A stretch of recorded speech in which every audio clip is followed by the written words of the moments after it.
this point, the Batman has proven it'll be remembered for quite some time. But as we wait for that inevitable sequel, fans keep on guessing which characters within the Batman mythos might appear. While I do have my thoughts, I want Reeves to do what he wants to do. Either way, I just couldn't stop thinking about which actors would work within this world. So today I'm expanding on my last video, and we're looking at what other characters could work within Batman and who can play them. But before we get started, I'd like to thank today's sponsor, Surfshark. Surfshark is an app and a browser extension which allows you to protect your privacy information, photos, and videos from potential threats. Surfshark allows you to disguise your IP address and lets you select which country you'd like to appear from. And I mainly use it to change my country so I can watch shows that aren't available here. For example, I'll pop onto the US servers and watch Gotham on the US Netflix, and then head over to the UK so I can look at the Nolan trilogy. But even without disguising that IP, it just makes sense to put up that barrier for those who are looking to steal your info. And the great thing about Surfshark is it allows unlimited devices. So use promo code BrianSeeker to get 83% off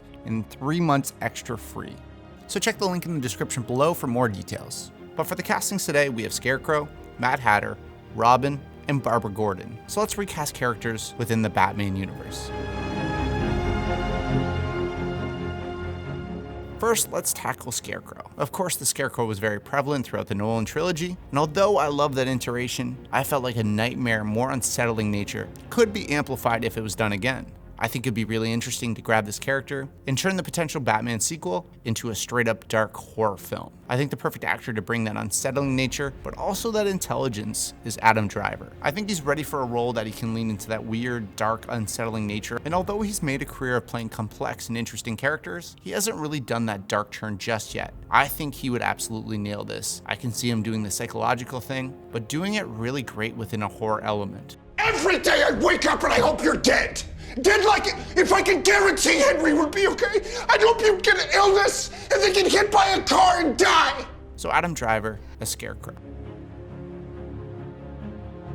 Next up, we have Mad Hatter. Now, I actually think this character would be better supported than the Joker in this universe. We've seen the Joker what seems like 100 times, and Mad Hatter has a little bit of a different flavor to him. Of course, we want the dark and disturbed, but someone who feels like a complete loner and an outsider. I want to go less typical here, and I think there's one actor who could really make an interesting transformation and really bring that unsettling vibe. Harry Melling has the look, but has also shown in minor roles he can do that weird kind of panic vibe. I think he'd blend perfectly in this universe and really show us something interesting, especially from a lesser known actor. I think he's got a really interesting look, and I want to see him in more, and I think he'd do something really wonderful with Reeves at the helm. What is it you're most afraid of?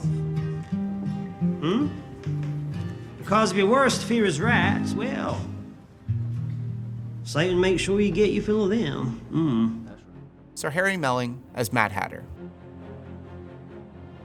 Next up, we have two potential characters and two potential stories that Batman films have really separated themselves from, Robin and Barabara Gordon. Now, I think you'd have to do one or the other, and although I'd prefer Robin, let's talk about Barabara Gordon first. Now, she has a great journey, and honestly, one that could pretty much support her own set of films. From Batgirl to Oracle, she's evolved and obviously is a really interesting character. Now, right now within the Batman, I think she'd have to be younger, and someone who's really far from this journey, but eventually would lead there. With her being the daughter of Commissioner Gordon, played by Jeffrey Wright, it only makes sense we cast someone who looks like him and is believable in this role. We need someone who has that intelligence, but more importantly, that kind of spark, but has a potential to grow into something more. I went with Storm Reed, who actually shares a lot of features with Jeffrey Wright. I could buy into their relationship, but she also has the spark that is perfect for a character like this one. She has that intelligence and really that ability to really hold a film. Although Wrinkle in Time wasn't my favorite film, she showed she could really hold her own and can really do something special. I want to make scientific discoveries.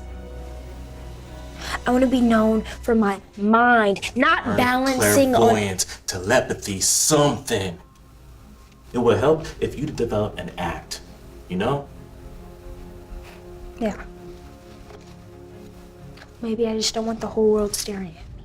She's 18 now, which I feel like could work perfectly, as well as develop into a longer storyline. So Storm Reed as Barabara Gordon. Lastly, we have Robin. Now, with Robin, the films almost treat him like a plague. Most think it's too silly, and Chris Nolan pretty much just teased at it. We haven't seen a Robin on screen since, well, yeah. I think it's due for a resurgence for this character. And I think with a new world like this one, we need a new type of Robin. Now the Robin here I think needs to be a little bit different. Not the typical story we're used to, but one that fits in this world better. I want a Robin who almost feels like a punk kid, and someone who finds their way through Batman. Someone who is almost that low-level crime involved, but comes back from that. I want a younger teenager vibe that works well with Robert Pattinson's younger Batman, but he almost has that nature and that edge and that attitude to him. That's why I think Sonny Seljuk would do a really interesting take on this. He's got that street level vibe to him, which is very true to life, and he's also one of the best young actors upcoming today. He's 16 years old now, which is a perfect age in my opinion, which helps divide him from this version of Batman, but he was great in mid-90s. I just can't take this shit sometimes. Had a really underrated performance in God of War. But you have changed. You're not a monster. That is exactly what I am. Not to me. And although most of his roles are as a younger kid, he's coming into his looks, and I feel like he can really bring a mammoth performance here, and one that would fit so well. So Sonny Seljuk as Robin. So what do you think of my choices here? Some of them kind of diverge from the typical, but what do you think? Do you think it fits within the Batman? Do you have another choice in mind? Let me know in the comments below. As well as thank you so much for watching. Please subscribe, and I'll see you in the next video.